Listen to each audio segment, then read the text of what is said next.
What's up, guys? Knock here with Rocket City YGO, and today we have Clay. And what'd you do, Clay?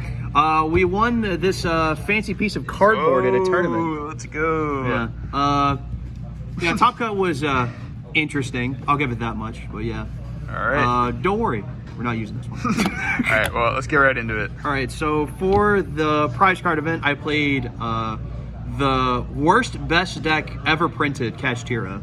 Oh God. Yep. I love the best deck in the format when he plays 14 main deck monsters. 3 of them are not Kashtira monsters. All right. So to start the deck file, we'll start with like the mandatory includes. So we got 3 unicorn. This one is the only 1-card combo in the deck. Then we got 3 Fenrir. This is the best one. Don't let anybody tell you that this is the best one. This is the best one.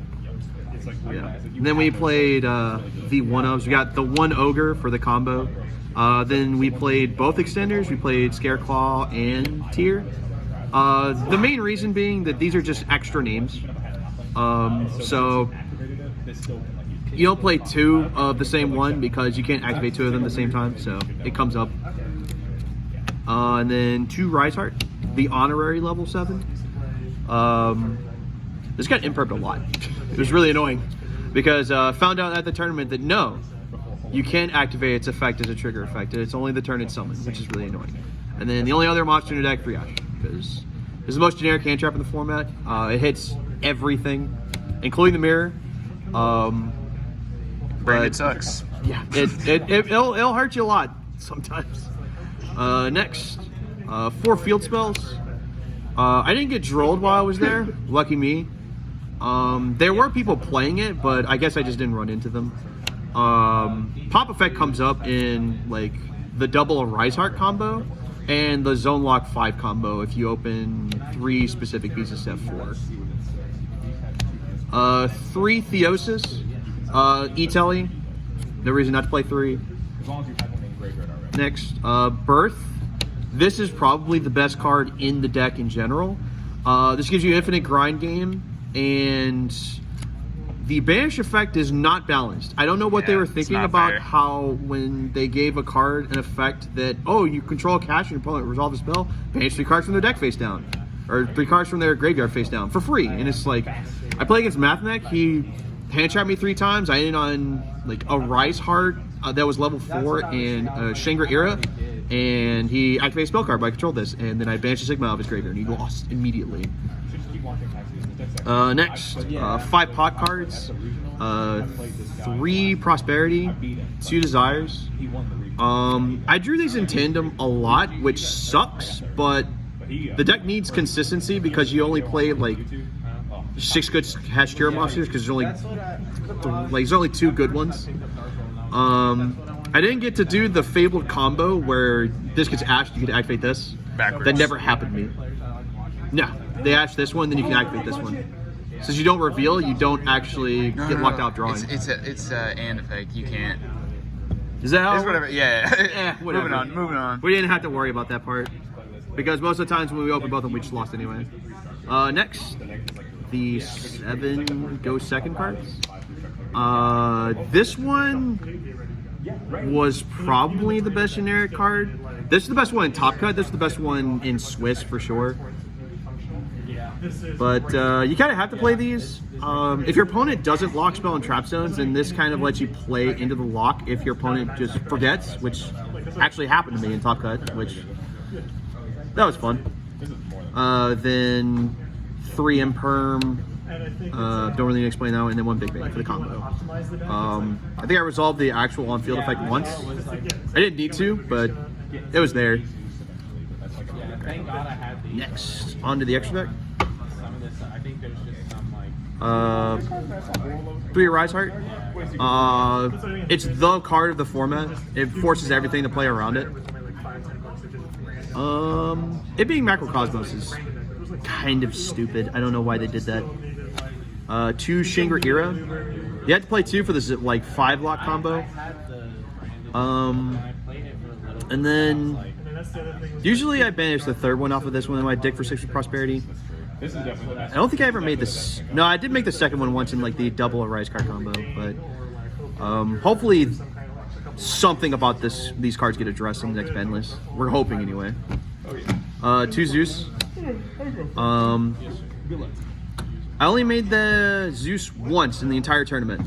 The irony being that I made both of them in the same game when it came up, which was interesting.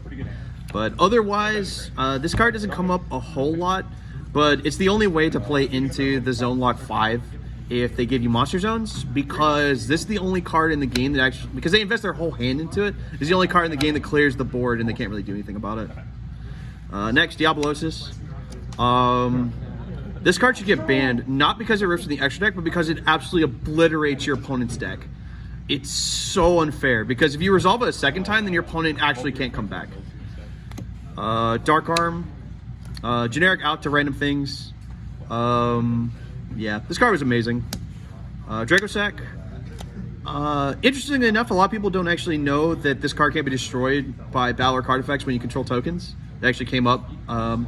But this is mainly for outing Skill Drain, which hopefully you only have to out one. One big eye. I didn't get to make this all day. Like, theoretically, this card is really good into specific matchups, but most people are going to either A, rip it out of your extra deck, or B, just negate its effect in general. Next, Baron. If you open like an awkward hand with Unicorn and Ash, and your Unicorn gets like Imperm, you can normal summon Ash and make this, and then reborn the Unicorn during your standby phase with an Omni-Negate, which it'll come up sometimes. I didn't get to make it all day because most of the time when I opened Unicorn, I had follow-up after it got impermed, or I just opened 0 monsters. So, yeah. And then finally, the 3 Prosperity targets.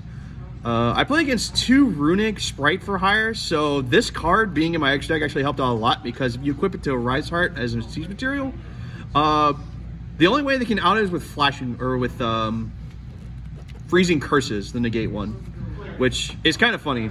But other than that, I never got Nibiru'd or Kaiju'd, so these two's like graveyard effects never really came up, but they were there, so if it ever did come up. Next on this side, the best go first card in the entire deck, Solemn Judgment. This card was insane, especially in combination with going first with talents, because if you rip out their hand and you have the ability to make like any kind of board, you can know exactly what you need to save this for. Next, 2 evenly matched. I'm not super sold on this card. It's really good, but a lot of people are playing around it now, and every single time I draw it, I usually have the ability to play into the board anyway, and unfortunately that usually involves a field spell, so activating this doesn't come up a whole lot. But theoretically it's really good against trap decks if they don't open, specifically Judgment. Next, 3 Cosmic. This is specifically for Runic to banish the field spell, because they can't get it back. Other than that, it's an okay card. It's the main reason that we play is because it's flexible. Next, 2 Shifter. We couldn't find the 3rd one before the tournament, so we played 2. I only drew it once. The only time I resolved it, I lost that game, so great card. 2 Lava Golem. I never got to actually summon this card, but in Top Cut, just the threat of this existing won me my match. And then finally, 3 Droll and Lockbird. This card is very good against specifically Kashtira if they open the greedy hand. The downside being that if you draw for turn, it's completely useless.